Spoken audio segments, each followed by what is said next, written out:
His influence extends beyond the legal realm. Welcome, Professor Lumumba. Thank you. Thank you very much.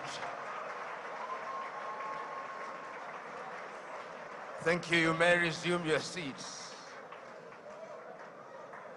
I'm a great opponent of lengthy introductions. Let me start by thanking the pastor and his wife, and also appreciating those who have spoken before me and those who are present to listen to our presentations. Without you, we would be talking to ourselves. There is a sense in which much has been said. If it is the history of the continent, slavery that has been mentioned, if it is colonization that has been spoken to, if it is neo-colonization that has been spoken to, if it is in describing the continent of Africa as having been divided so very arbitrarily in Berlin in 1884 and 1885, that has been spoken to. And we have been told so very correctly how that continues to bedevil the continent of Africa and to undermine our attempts at unity.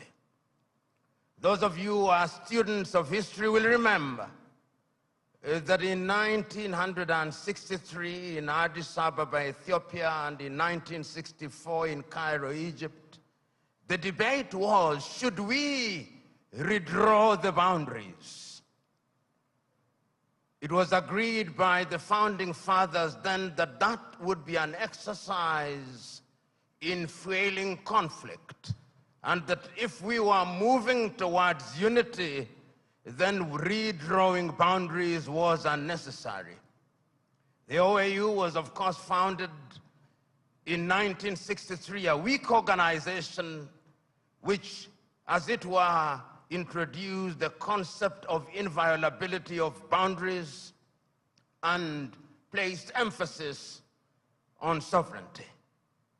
We have been told that that could very well be the reason why Africa's growth has been stunted. There are those, and there's them who has told us so very effectively that upon consultation with the gods, he has been told very useful things, and the gods are right in the revelation that they have made. The gods are right in saying that we have suffered in many ways and continue to do so, and that therefore the post-independence African country or countries are bedeviled by many things. That could be a reason. It has also been said that part of the reason why we have not realized our potential is because we make the wrong choices. And that could very well be true. And my brother who spoke about choices so very well told us that it all rests on the choices that you make. And you who are Christians will remember that at critical moments, even in the Christian tradition, it has always been a question of choices. If you read the book of 1 Kings at chapter 18, when there is conflict in that little place called Israel, Elijah summons them and says, choose you now. If Baal is God, bring the 450 disciples of Baal and the 400 of Asherah who dined with Jezebel. And if God is God, let him be worshipped. If Baal is Baal, let him be worshipped. Perhaps that is the reason why we are where we are. We never make the right choices. We choose Baal when we should be choosing God. There are those who have said possibly And you see this choice if you read the book of Joshua chapter 24, when he calls the Israelites and tells them, choose you now. Do you want to worship the gods whom your ancestors worshipped before they crossed the river, or the gods of the Amorites in whose land you dwell? As for me and my house, we shall serve the Lord. Perhaps we are not serving the gods, and that the gods are angry.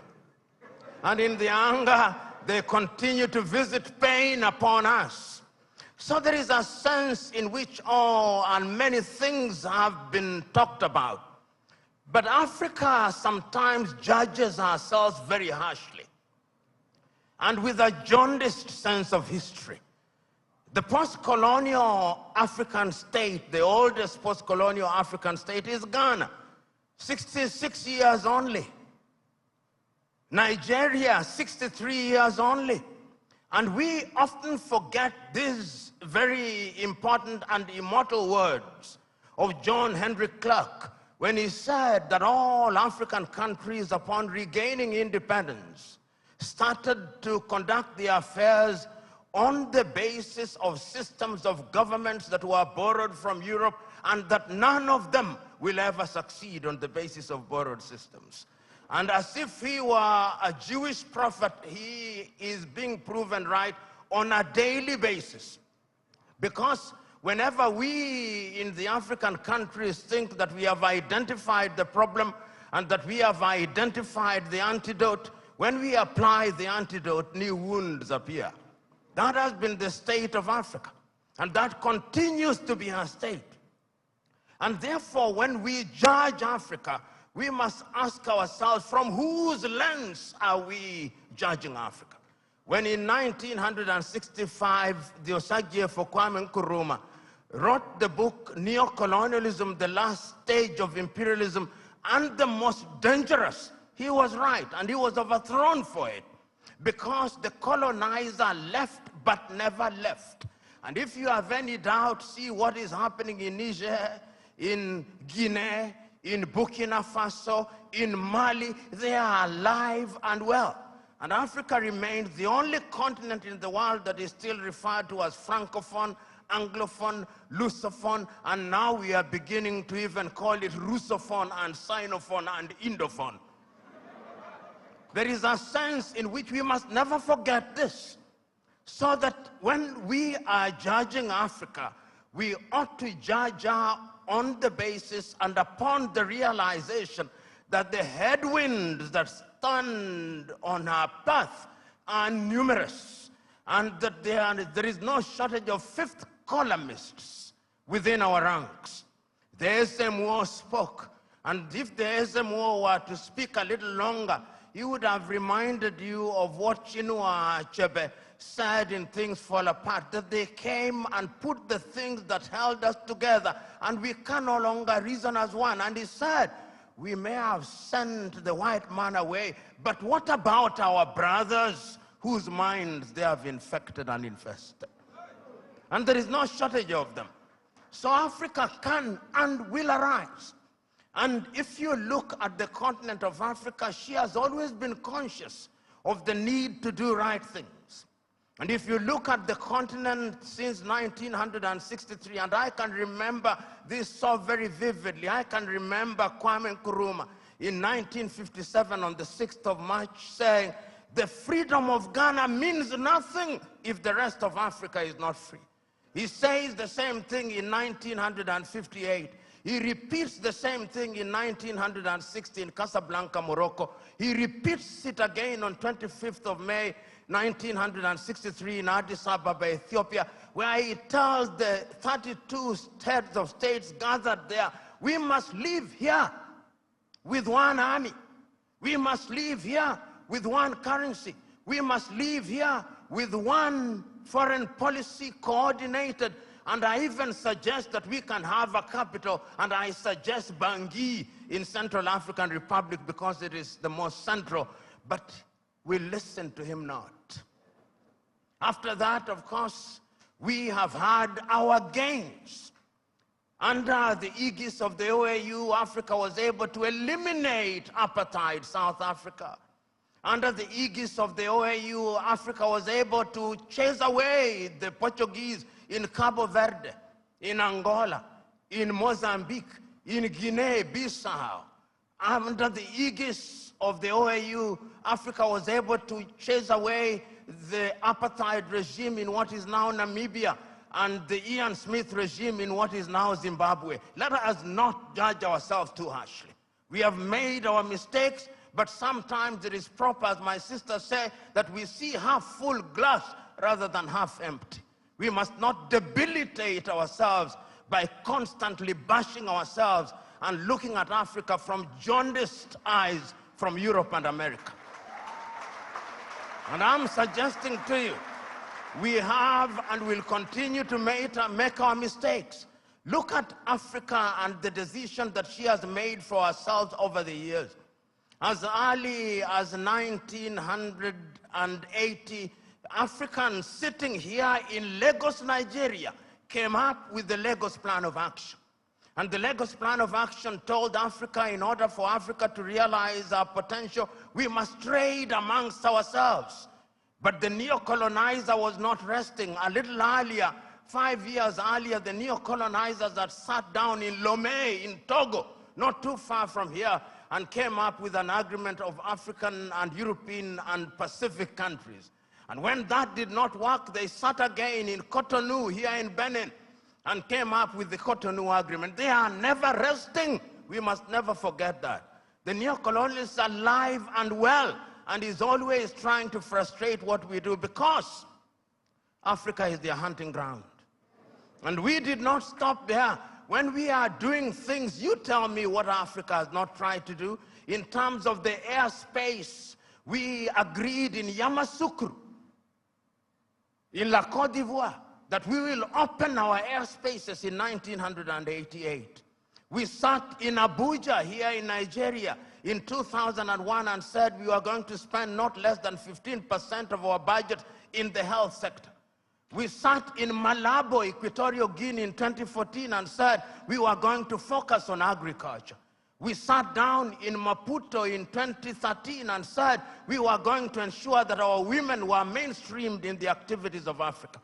We sat down in Abuja in 2013, in 2014 and said we were going to have free movement of people, and once again sat down in Kigali, Rwanda 2018 and said we were going to eliminate visas.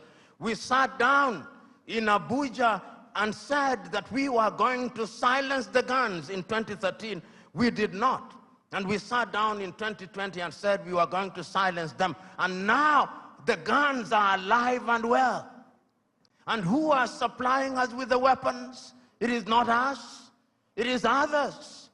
Should we blame them? Yes, we should. Should we blame ourselves? Yes, we should. So Africa has always been a battleground. And the rhetoric that we see and the manner in which we ourselves are educated. My sister talked about education. But really, what are we teaching ourselves? It is fella Nicola Pokuti said, "Teacher, don't teach me nonsense."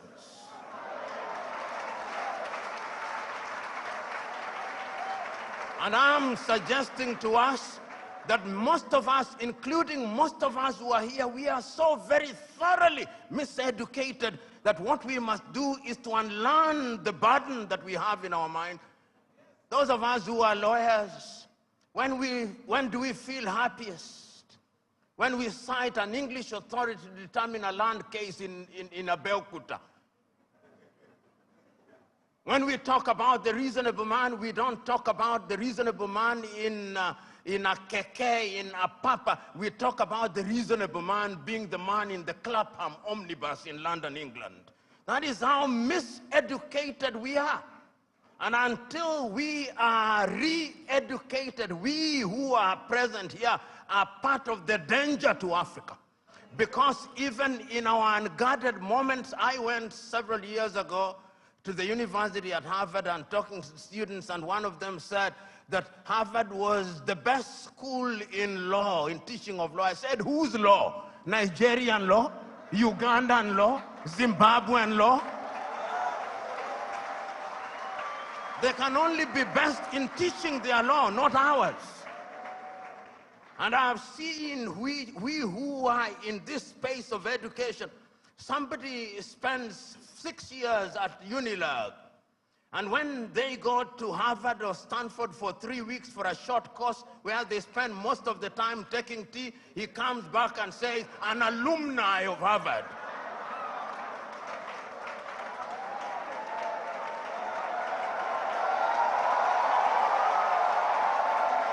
So the time is now. The time is now to begin re-educating ourselves. The time is now to exercise the ghost of low self-esteem. You know, Africa has many things. We have talked about our mineral resources. We've talked about our arable land. We have talked about many things, but from where I sit, the greatest African resource is the human resource. You know, Africa has been so wronged by other civilizations. We were the enablers of the first industrial revolution. When our ancestors were taken to work in the farms in Europe, we enabled that revolution. Right now, we are enabling the fourth industrial revolution and the fifth industrial revolution. That is why they have talent visas, because they are taking our talent. If it is not nurses, it is our IT gurus. If it is not our IT gurus, it is our engineers. And we are gleefully letting them away.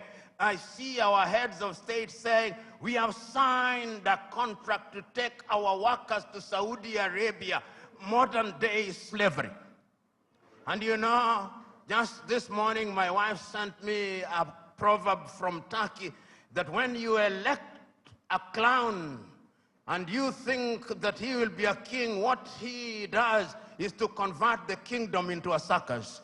And I am suggesting to us that that is part of the African problem, because it starts with political hygiene.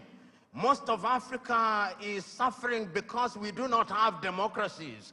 We have kakistocracies. And kakistocracies are governments by our very worst.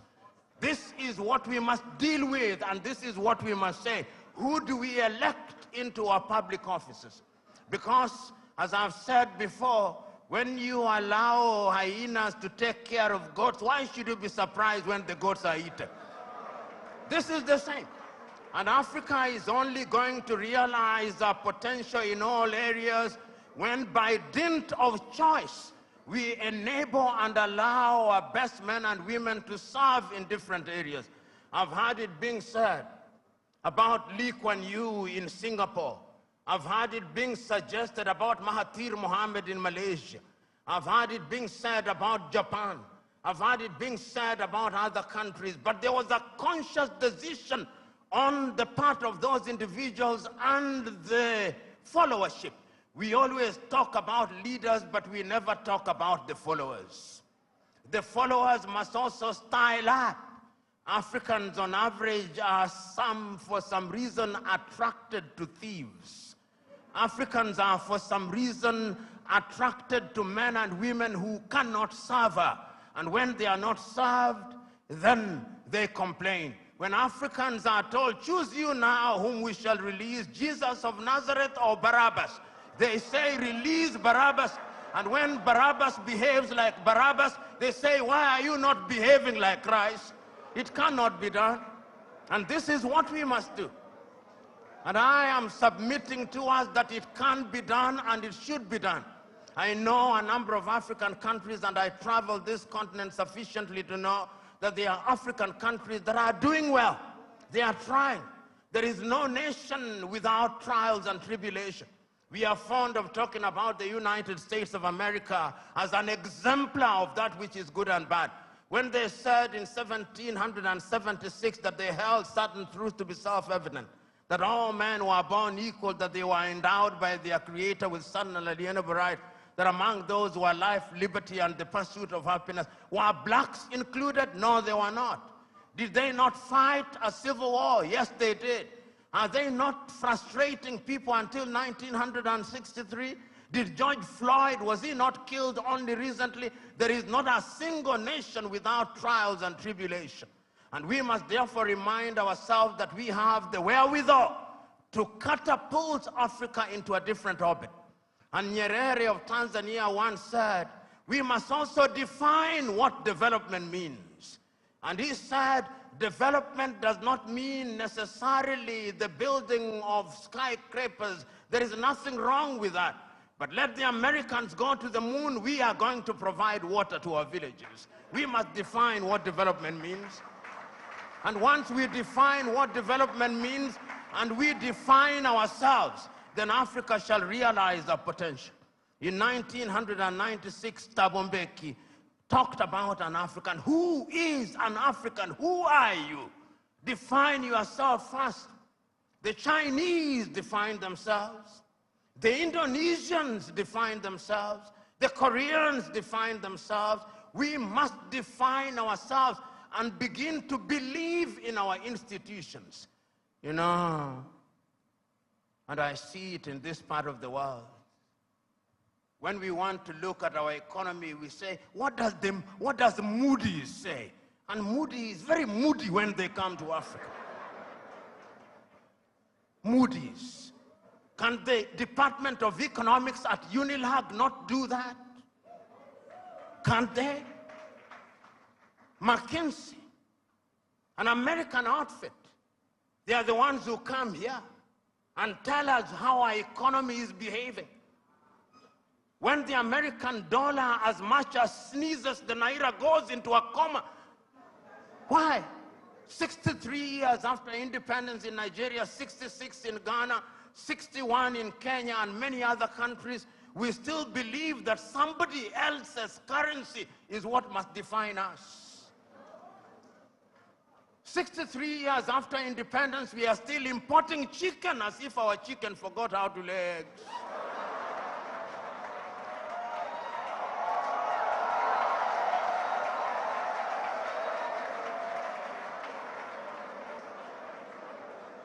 The time is now for Africa to ask fundamental questions.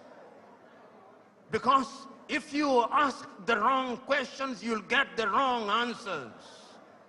And I'm suggesting to us that Africa is already asking those questions.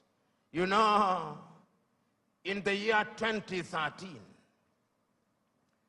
African heads of states and government sat in Addis Ababa, Ethiopia.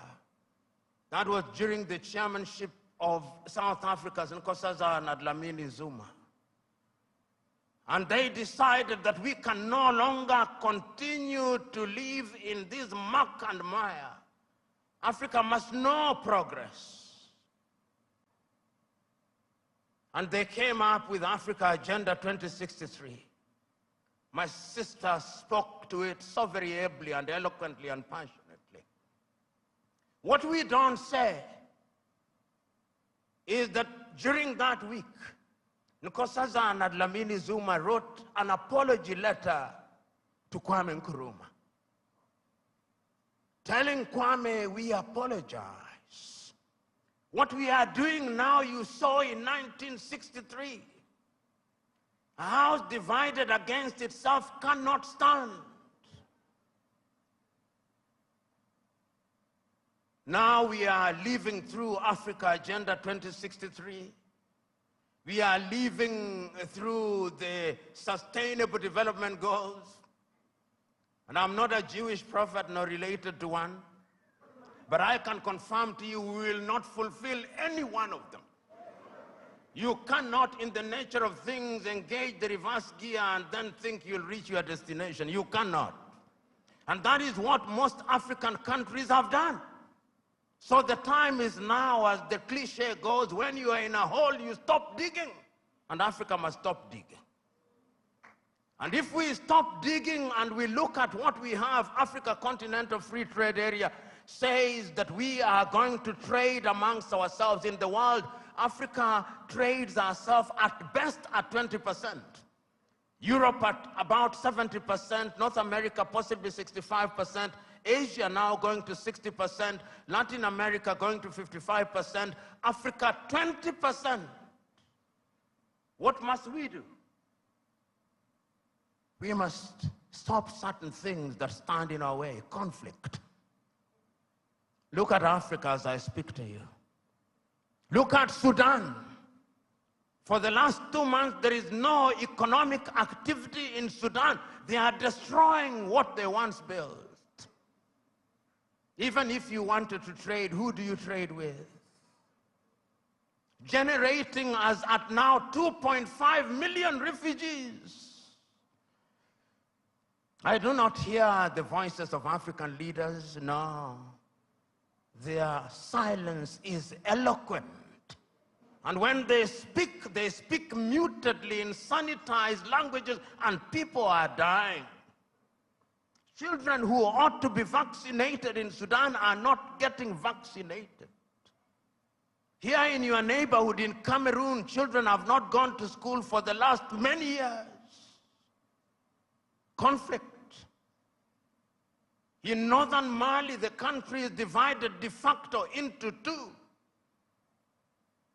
In the Democratic Republic of Congo, 120 armed groups, yet it is the busiest airspace in the continent of Africa. Minerals are being taken away to Europe and America. Central African Republic, the same. Libya, the same. Several months ago, I wrote to the chair of the African Union and to all African heads of state and said, convene a meeting with only one agenda item. What can we do to save Africa from this slide? Only 4 replied. That is the state of the continent of Africa. We must deal with the basic things. We must solve conflict. We must change our governance. Because if we don't deal with the question of governance, we are going nowhere. Africa has become a continent where after every election there is conflict. Because the pursuit of power is a cutthroat competition where throats are actually cut. And when the SMO was here and he consulted the oracles, he discovered that we have a problem in that direction. And that the sooner we resolve that, the safer we will be. Africa can rise and Africa will rise. But it's not going to rise by prayer and fasting. We must pray and fast, but it will not happen. Because the last time I checked, even those of you are believers, when Abraham was taken from Ur of the Chaldeans and given Canaan, it was not on a silver platter. He had to fight the Canaanites. He had to fight the Philistines. That is the nature of divine instruction. Go ye and subdue the world by the sweat of thy brow. The kitchen where they make manna was closed. Manna will no longer come. Because you must now make your manna. And it is our duty, therefore, as Africans to begin to rethink the younger generation.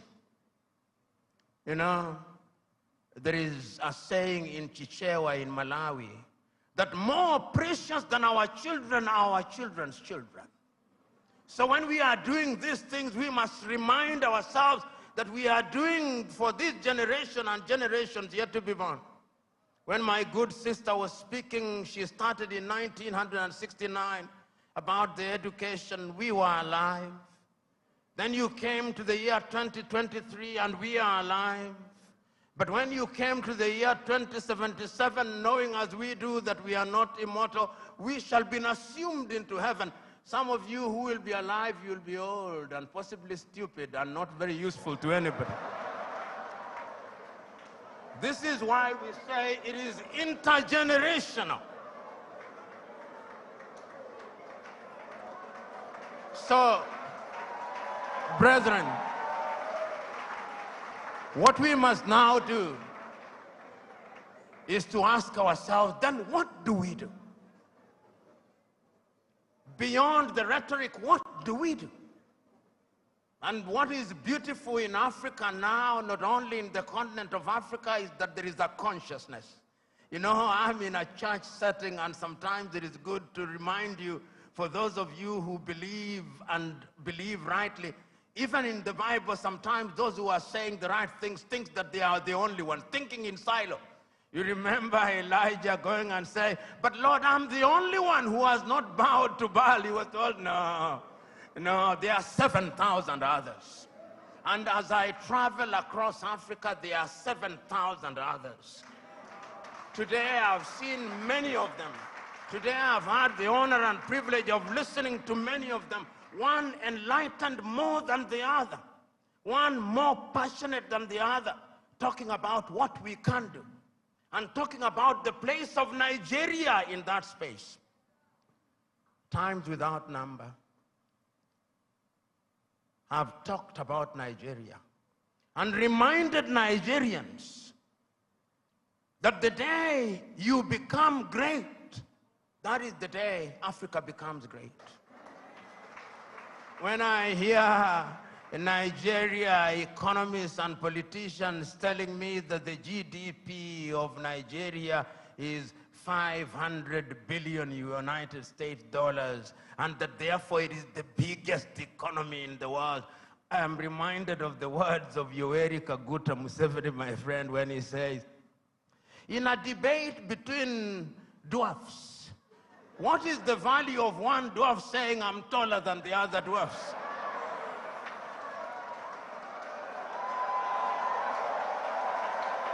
You are still a dwarf. This Nigeria is capable in 5 years of becoming a 3 trillion GDP economy. The fundamentals are there. Talk of human resource. And I think it is my sister, you go to anywhere in the world, tell me, engineering, artificial intelligence, space, Nigerians. The saying goes, if you go to any part of the world and you do not find a Nigerian, run away from there. Because there is nothing to be done there. It is these Nigerians who will move the country. I keep on reminding my Nigerian friends, you say you are 220 million. No, you are not. I suspect you are 300 million. And if my suspicion is correct, you owe this region and this continent the talent. You know, when people talk about instability in Nigeria, I ask them, can you handle refugees from Nigeria? Can you? You cannot. They'll overwhelm the entire West Africa. So it is in Africans' genuine desire that Nigeria remains great and becomes great. All the ingredients are there. Writing in 1983, Chinua Achebe, in his book, The Trouble with Nigeria, said that it is simply and squarely a problem of leadership. That is an African problem, and I also want to say it is also a problem of followership. Before the Ezemwe started speaking, he talked about what is expected of him in the village. When you are appointed into a public office in Africa, they actually expect you to be a thief. And if you don't steal, they say you are not wise. So in the minds of many people in Africa, Abuja and Lagos are hunting grounds where they send their sons and daughters to steal, to take antelopes, which they share in the village. That thinking must change, because service for humanity is what we must look at. And I have no doubt in my mind that Africa can do it.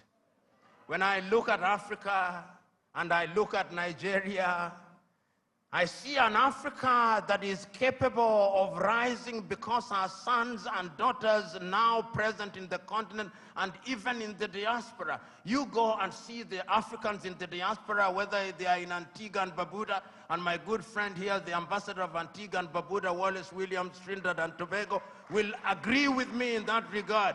You go to St. Vincent's and Grenadines, you go to Jamaica, everybody now wants to come and invest in Africa.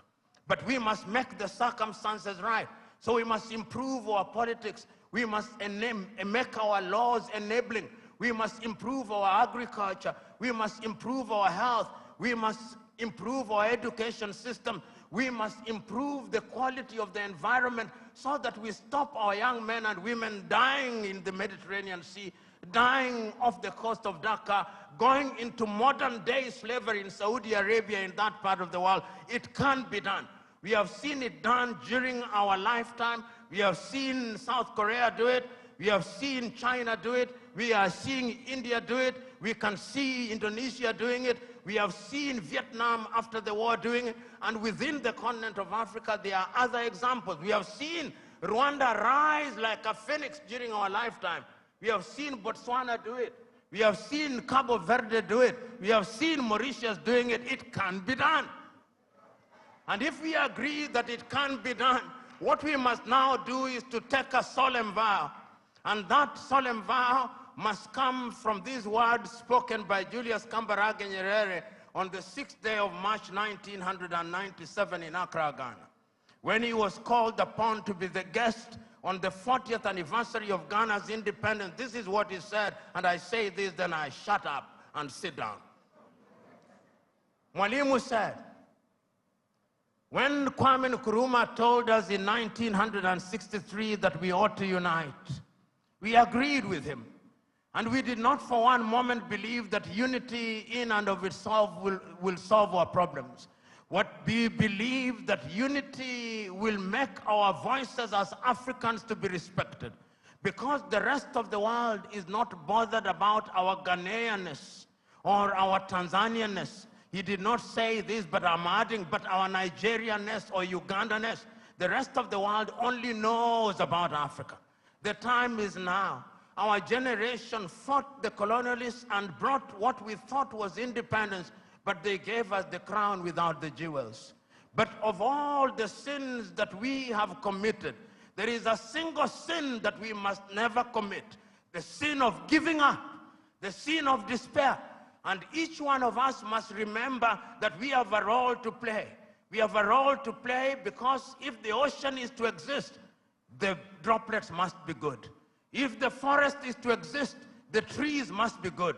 Play your part and let the results be the testimony of your efforts. God bless you.